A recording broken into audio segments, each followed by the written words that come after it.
Drive করেছেন, out হয়ে যাবেন। অবশেষে ওই ফোর্থ স্টাম্প করিডোরে যে চ্যানেল বোলিংটা তিনি করছিলেন সেটাই তাকে ফাইফার এনে দিলেন এই ম্যাচের। পঞ্চম উইকেট খালেদের নামের পাশে, ফাইফার পুনো খালেদের। He is celebrating. ও Khaled Ahmed, he is beauty. গতকাল সারাদিন যে চ্যানেলটা মেনটেন করে তিনি বোলিং করেছেন, আজকেও একই চ্যানেল মেনটেন করে বোলিং করে যাচ্ছিলেন, চান্স ক্রিয়েট করছিলেন এবং অবশেষে যে কাঙ্ক্ষিত উইকেটটা অনেকক্ষণ ধরে আজকে সকালে খুঁজছিল বাংলাদেশ এ দল, সেটা কিন্তু সেই খালেদই এনে দিলেন। ফাইফার ক্রিস্টিয়ান ক্লার্ক ফিরছেন 51 বল থেকে 28 রান করে। নবম উইকেটের পতন নিউজিল্যান্ড এ দলের।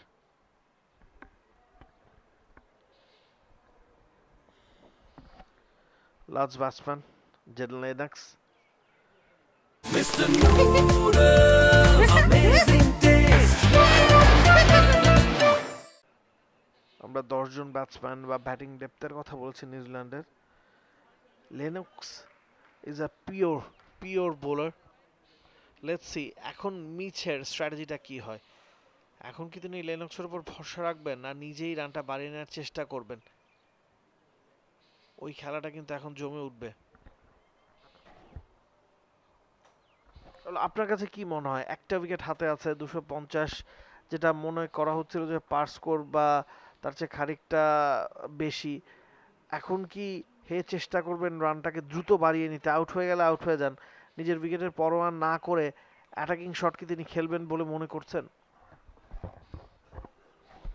তাই মনে হয় নাবিল কাসার, কারণ দেখেন এই মুহূর্তে স্কোরটা 255 এবং এখান থেকে যদি মিছে দ্রুত কয়েকটা বাউন্ডারি আদায় করে 270-80 দিকে নিয়ে যেতে পারেন, সেটা কিন্তু একটা ভালো মেন্টাল প্রেসার হবে বাংলাদেশের সেটা যদি ব্যাটারদের হয় জন্য। তার সেঞ্চুরিও পূর্ণ হয়ে যেতে পারে। That will be a big moment for him. Career দেখছিলাম আমরা জেডন লেনক্সের 14 ম্যাচে 227 রান, হাই স্কোর 43, 50 বা সেঞ্চুরি না থাকলেও গড়টা সমীহ জাগানিয়া একজন 11 নম্বর ব্যাটসম্যানের জন্য তো বটেই।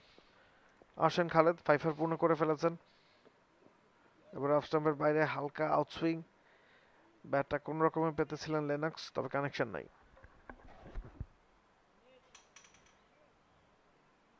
একেবারে অফ স্টাম্পের বাইরের সেই করিডোরটাই, সেখানেই খোঁচাটা লেগেছিল এবং নুরুল হাসান সোহানের সেফ গ্লাভসে আজকের দিনের প্রথম উইকেটটা, খালেদের ফাইফারটা কিন্তু পরিপূর্ণ হয়ে যায়।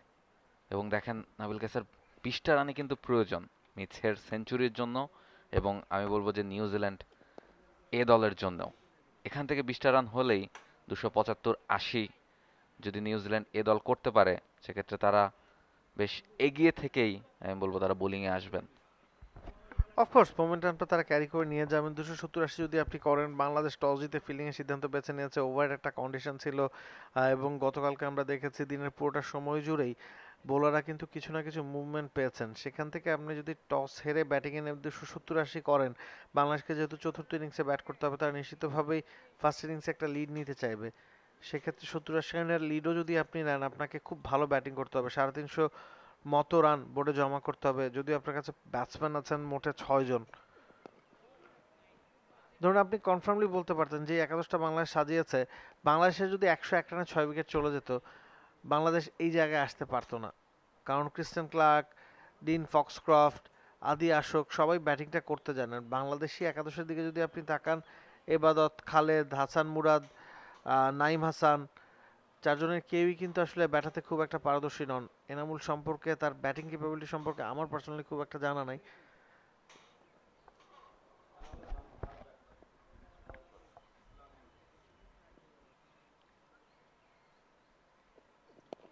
অ্যাবসলিউটলি, এবং এই জায়গায় হয়তো বা নাইম হাসানই একমাত্র যে টুকটাক ব্যাটিংটা করতে পারেন, হয়তো বা অন্য প্রান্তে স্বীকৃত ব্যাটার থাকলে তার সাথে একটা পার্টনারশিপ করার চেষ্টা করতে পারেন।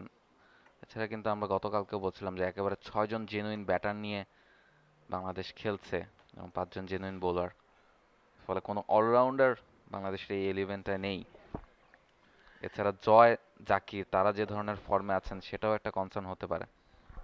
ওই জায়গায় বাংলাদেশ সবসময় লাকি। বাংলাদেশের সাকিব আল হাসান ছিলেন, মেহেদী হাসান মিরাজ ছিলেন, অন্তত টেস্ট ফরম্যাটে 2 জন প্রপার অলরাউন্ডার বাংলাদেশ পেয়েছে লম্বা সময় ধরে, তাইজুলও ব্যাটিংটা করতে জানেন এবং এই দলে সেই কাজটা হয়তো নাইম হাসানকে করতে হবে। যাই হোক, ৭৪তম ওভারে খেলা শেষে ২৫৫ রান ৯ উইকেটে নিউজিল্যান্ডে।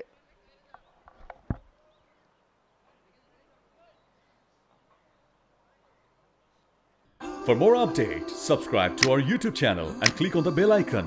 Follow us on Facebook and Instagram.